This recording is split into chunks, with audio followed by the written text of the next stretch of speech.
A morte como ela é. Nota do editor. A vida é mais que apenas viver. Simples assim. Olhando pela janela do quarto que estava hospedado, ele via a garoa cair do lado de fora. Eram 6:30 da manhã e o tráfego estava lento. Mas uma manhã cinzenta em São Paulo, um belo dia para morrer, e estava escurecendo cada vez mais, logo cairia um toró. Ele pegou mais um pão de queijo do seu prato e, com uma mordida, levou metade dele goela abaixo.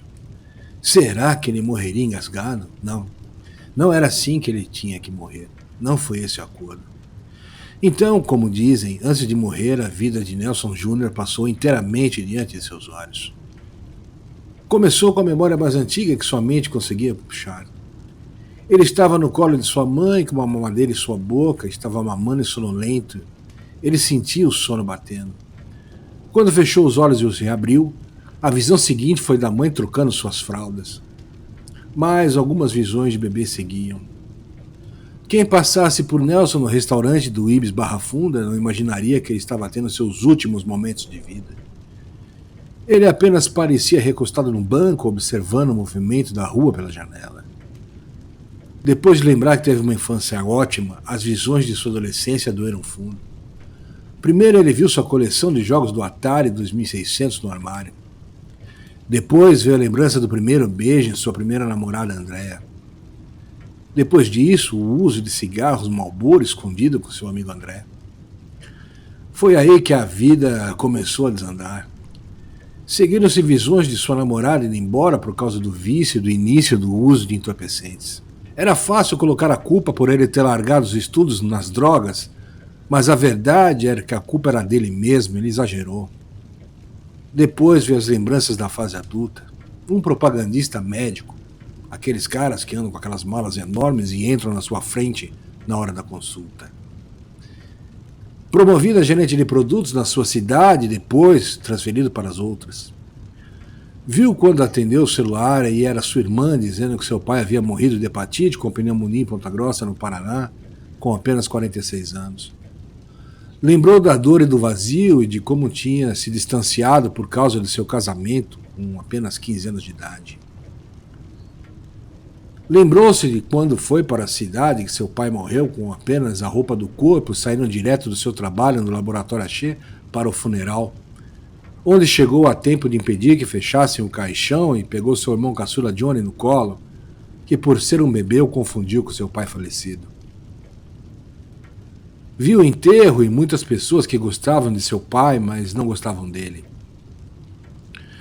Viu que depois do enterro do pai, quase em depressão, experimentou a heroína pela primeira vez e a viu tirar toda a sua energia.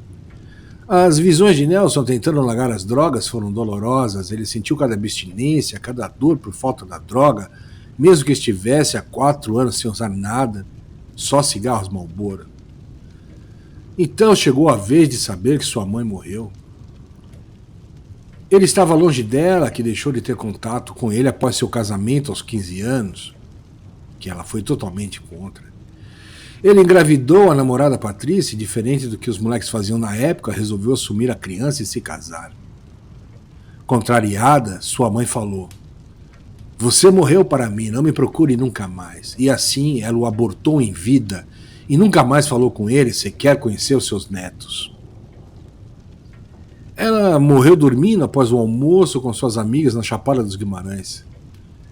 Seu sobrinho disse que na noite anterior à morte ela disse que era para ele jogar suas cinzas na Chapada e que ele entregasse um velho álbum de 5 anos do aniversário de seu filho para ele.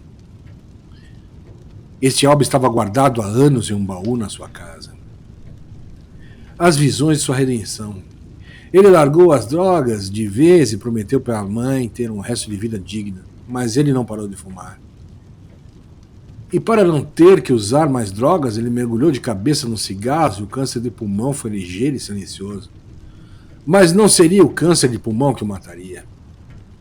Ele seria acometido por uma rara doença chamada de síndrome de Fournier que acabaria com sua vida. Em uma quinta-feira, ele bateu a canela em uma mesa e fez um corte, um calombo.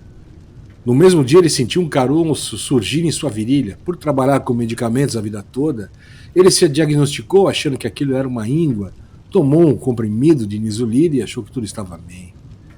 No dia seguinte, ele foi até sua tatuadora fazer uma nova tatuagem do Iron Man em sua mão direita e lá ficou por quase 8 horas. Sua filha estava com ele, foram embora e aquela dor na virilha estava apenas aumentando. Então, naquela noite no banheiro, ele viu que aquela língua tinha se transformado em uma massa no formato de uma bola de futsal em seu escroto. A dor era insuportável, ele não aguentou mais e foi para o hospital Ipiranga, no setor de urologia. Enquanto aguardava o atendimento, aquela massa começou a apodrecer e exalava um cheiro de cadáver. O primeiro médico que atendeu disse sem rodeios: "Você está apodrecendo de dentro para fora. Vamos te levar imediatamente para a sala de cirurgia e tentaremos extirpar essa massa podre. Você está com a síndrome de Fournier, que é uma bactéria comedora de carne. Sua possibilidade de morte é de 70% e a cada minuto que conversamos aqui você tem mais possibilidades de morrer." E o médico disse isso para todos da família, era chegado seu fim. E assim foi, ele foi levado para a cirurgia, onde extirparam totalmente a massa podre.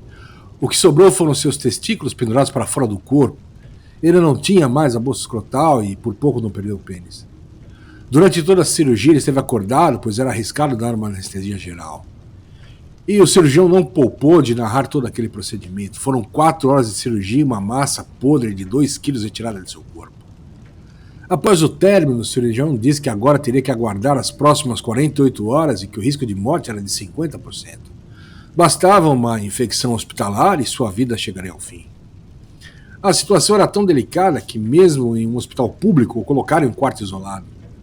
Um quarto que normalmente quem ia não saía vivo de lá. O quarto era apelidado de pit stop da morte.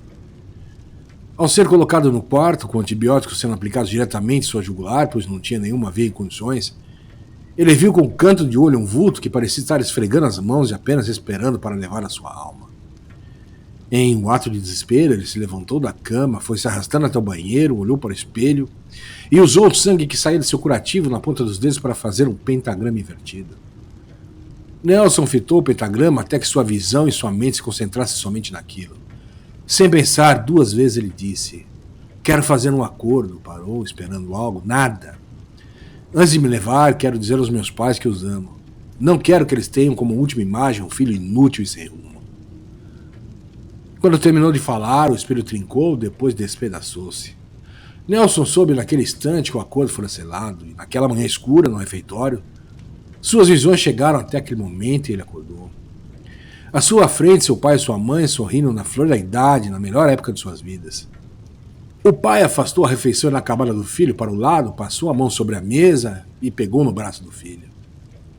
"Estamos aqui, Juninho", disse sorrindo. Nelson, que era Júnior por ser o mesmo nome do pai, levantou-se rápido e abraçou seus pais. "Eu amo vocês. Eu amo muito vocês. Me desculpem por tudo, mas eu mudei, estou limpo, consegui educar 5 filhos maravilhosos." "Eu sei, meu filho, eu sei", disse o pai. "Nós também te amamos", disse a mãe.